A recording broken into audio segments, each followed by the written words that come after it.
Bem, a primeira questão, para os que já se esqueceram, dizia a respeito a como é que o senhor consegue viver no mundo sem ética.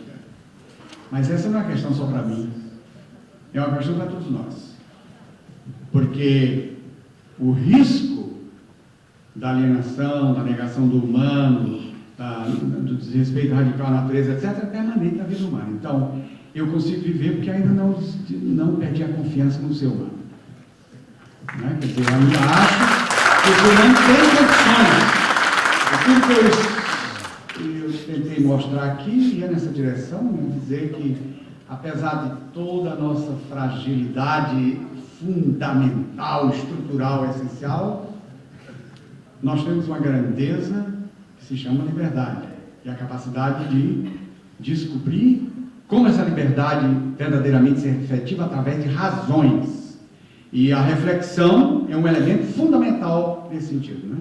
Então, quer dizer, eu acho que a confiança básica no ser humano, na possibilidade de recuperação da sua vida, na possibilidade de construir um mundo diferente, é fundamental para sobreviver. Quem não já perdeu por completo não tem mais condições. Quer dizer, veja, acho que é uma questão fundamental na vida humana, é essa capacidade de deixar que venha à tona aquilo que eu chamei aqui a distância, a transcendência fundamental, que nos faz enxergar além do mundo em que nós estamos. E dizer, o mundo poderia ser diferente. Vou lutar para que seja. Então é isso que me parece que dá confiança, e apesar de toda a fragilidade humana, dizer, também não é assim que nada se realize. Quer dizer, claro, uma expressão dessa pode parecer assim, catastrofal, e que nada exista. Se a gente olha devagar o mundo e vê quantas pessoas estão em coletividade, construindo alguma coisa de novo, com um esforço gigantesco, mas o mundo se transformou num grande laboratório, né? Eu acho que um dos grandes méritos do Fórum Social que começou em Porto Alegre foi exatamente para dizer a muitas pessoas, não é assim que está tudo perdido, nós não estamos caminhando inexoravelmente para um apocalipse ecológico e social. Isto é uma hipótese, uma possibilidade, mas há muita coisa importante que às vezes parece tão pequenininha, mas que é um tijolinho na construção desse mundo. Bem, ética e poder são compatíveis. É uma questão fundamental que já Platão põe no primeiro capítulo do seu livro sobre a política. Pois é, peraí, deixa eu primeiro apresentar aqui o problema básico do poder. Olha, eu acho que aqui, os gregos tentaram dar uma solução a essa questão fundamental. Foi exatamente esse o primeiro problema que Platão levantou no seu livro sobre política. Acho que aqui merece em primeiro lugar o seguinte: não se pode fugir ao poder, porque ele é algo constitutivo do ser humano. Nós vivemos no mundo, querendo ou não querendo, nossas ações significam intervenção no mundo dos outros. Não dá para fugir disso. Se a gente entende poder, como dizia Max Weber, você retomou aí a definição, de alguma maneira a imposição da minha vontade sobre os outros, ele é ineliminável. Porque para ele não existir, era preciso que seres humanos não se relacionassem. O problema todo, já dizia Platão, é submeter o poder ao direito, né? É isso que eu procurei apresentar aqui o tempo todo. Quer dizer, você tem que estabelecer instituições que se rejam pelo direito, que então se impõem. O poder sozinho é manipulador, né? Então, nesse sentido, só é conciliável quando o poder se faz a serviço do direito e não o contrário. Quer dizer, o problema, Platão se pergunta, o que deve reger a vida humana? Quem tem poder se impõe e acabou-se? Ele diz, olha, se for assim, a vida humana está perdida, está eliminada, porque o poder, enquanto ele pode, ele vai destruindo, o que significa obstáculo, por isso é que você não pode deixar ao Deus dará. Você tem que, a existência de instituições é exatamente para isso. Agora, eu acho muito importante que a gente compreenda que o poder está ligado à própria estrutura da vida humana no mundo. Né? Não dá para eliminar. Evidentemente, quando você fala poder, você tinha diante dos olhos um determinado tipo de poder, que é aquele que normalmente nós achamos que é poder. Mas poder entendido nesse sentido tão vasto, que logo depois você disse, você não pode eliminar a vida humana. Você teria que eliminar qualquer relação entre ser humano, que queira ou não queira, é sempre nesse sentido uma relação de poder. Por isso é que ele precisa ser regido, ele precisa ser regulamentado. E a ética é a busca dos critérios, precisamente, que regulamentem o poder. Bom, olha, eu não vou entrar aqui, deixa a pauta crítica radical em paz. Evidentemente, veja bem, quando se fala de emancipação humana, aqui se articula um ideal ético, evidentemente, que precisaria ser explicitado. O que significa isso? Sobretudo, o que significa isso? Enquanto tradução de construção de um mundo diferente. Quer dizer, o que eu entendo da crítica radical, a radicalidade para ela consiste em que não se trata simplesmente de trazer umas reforminhas acidentais no mundo que seria fundamentalmente bom, mas seria pôr em questão todo o contexto institucional do mundo em que nós vivemos. Então, evidentemente que aqui se põe um peso enorme, porque se põe a pergunta: o que nós vamos pôr no lugar dessas instituições atuais? Supondo que elas sejam todas opressoras, que elas de fato não realizem o ser humano como ser livre, portador de direitos.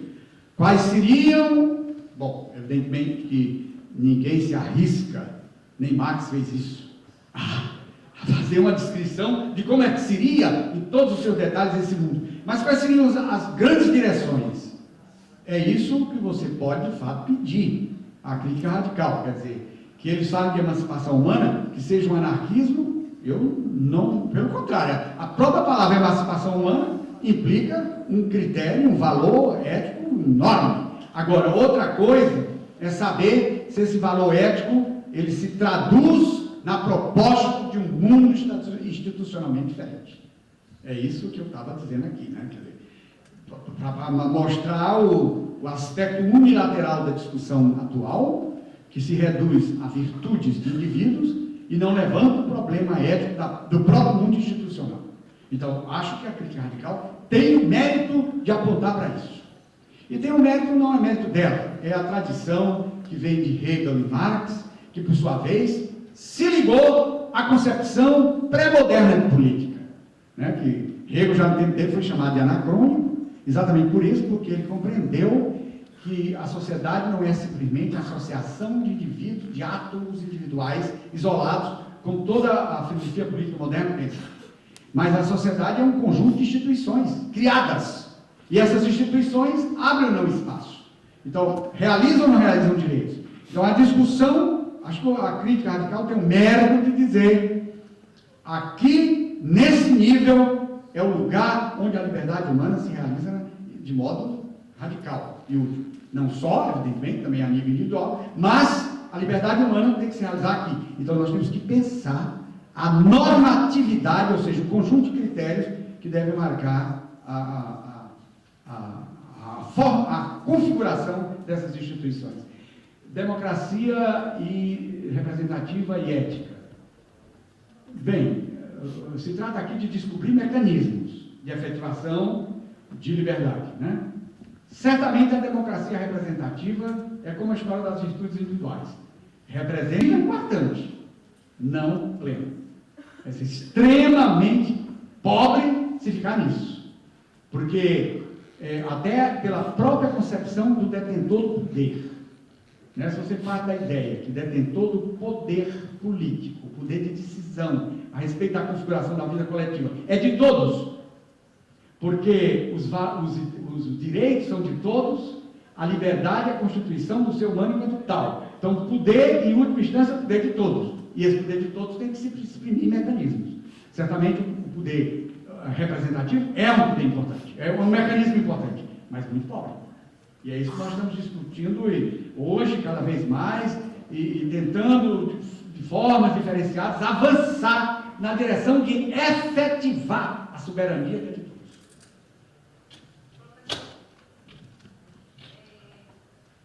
Porque, por favor.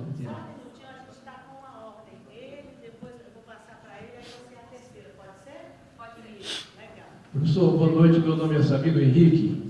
Eu tenho um grande respeito pessoal e intelectual pelo senhor. Isso é que me faz levantar para fazer essas indagações.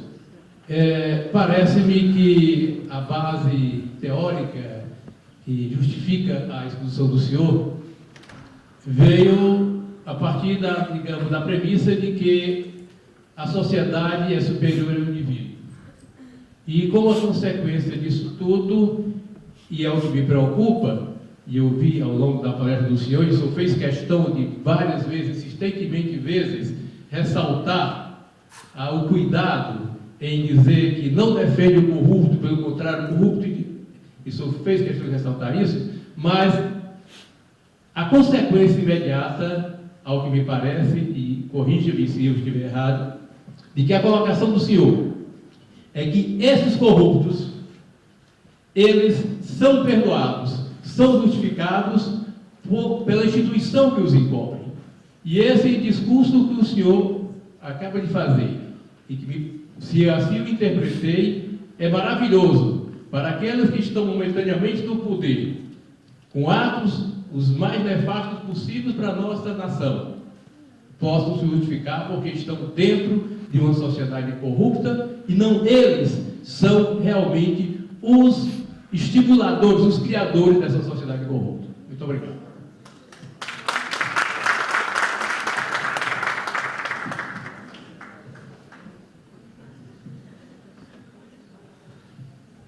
Boa noite, pessoal. Antes de fazer as minhas colocações, eu vou colocar duas colocações para o nobre colega. Eu gostaria de felicitar o pessoal da Assembleia, não sei se tem alguém representando a Assembleia, pela ideia desse espaço, esse centro cultural, né? Aliás, a gente deve resgatar que nos últimos anos a Assembleia Legislativa, o Poder Legislativo, né, do Estado do Ceará, tem se colocado na vanguarda dessa aproximação do poder com a sociedade. Isso me deixa muito feliz, certo? Gostaria de felicitar por isso. Uma outra felicitação que eu queria fazer é a ideia do café filosófico. Mais um espaço na cidade para se debater ideias. É isso que a cidadania precisa. Tá, é valendo. Ok. Agora, o Manfredo, primeiro dizer que é um prazer, eu tinha uma vontade de estar presente num evento que você fosse debater. Você costuma ser citado em outros locais que eu tenho participado, né? Para mim é um prazer estar discutindo.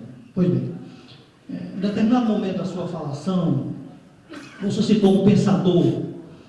Esse pensador teria dito que o capitalismo não deu certo por causa da ética, porque não houve ética. A minha pergunta é em cima disso, porque isso é uma inquietação que eu tenho há muito tempo. Eu peço até perdão pela pequenez de entendimento, mas é uma inquietação que eu tenho. Inclusive, há uns 10 anos atrás, eu lancei essa pergunta que eu vou fazer aqui, eu lancei numa sala de aula. Eu vou colocá-la aqui. Dá para ter ética no capitalismo? Eu ainda não estou convencido disso.